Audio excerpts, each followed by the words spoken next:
ప్రస్తుతం తెలంగాణలో రేవంత్ రెడ్డి పరిపాలన విధానం మీకు ఎట్లా అనిపిస్తుంది? ఇప్పటి వరకు అయితే బాగానే ఉన్నది. ఓకే. ఎందుకంటే అప్పుడు చేసిన అప్పులు చేసినందుకే అది అవుతుంది. ఇప్పుడైతే పరిపాలన బాగున్నది. హ్మ్. కాకపోతే హామీలు మాత్రం ఇస్తా అన్నది ఇంకా నెరవేర్చలేదు. హ్మ్. నెరవేరుస్తా అంటుండు మేడం అది. హ్మ్. చూద్దాం. ఇప్పటికైతే బాగానే ఉన్నది. అంటే ఇప్పుడు అప్పులు అన్నారు గదా! మరి ఉచిత పథకాలు పెట్టడం వల్ల మరి అప్పులు ఎక్కువైతాయి గదా! అదైతే ఉచిత పథకాలు పెట్టడం కరెక్ట్ కాదు. హ్మ్. దానివల్ల అప్పులు ఎక్కువనే అవుతున్నాయి. ఉచిత పథకాలు పెట్టిన దాంట్లో ఏది ఉపయోగకరమైన ఉచిత పథకం అనుకుంటున్నారు మీరు? ఇప్పుడు ఈ ఫ్రీ బస్సు అవసరం లేదు. ఆ! అది ఎవరు అడగలేదు జనాలు. హ్మ్. అదొకటి.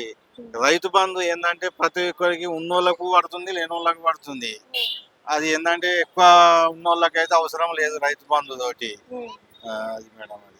అంటే ఇప్పుడు ఉచిత పథకాలలో మనకి ఉచిత కరెంట్ అన్నాడు, మరి ఉచిత బస్ అన్నాడు, రైతు రుణమాఫీ అన్నాడు, ఆడవారికి మహాలక్ష్మి పథకం కింద 2500 అన్నాడు. మరి ఇందిరమ్మ ఇల్లులు ఇస్తా అంటున్నాడు. మరి ఇవ్వగలుగుతాడంటారా? ఇవన్నీ కూడా చేయగలుగుతాడంటారా మరి రేవంత్ ఇందిరమ్మ రెడ్డి? ఇల్లులు ఇస్తా అని అంటుండు. ఆ! చూద్దాం. ఇప్పుడు ఏదో 25th ఏదో అది చేస్తా అంటుండే కదా. ఓకే. చూద్దాం.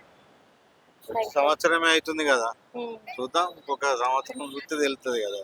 థాంక్ యూ అండి.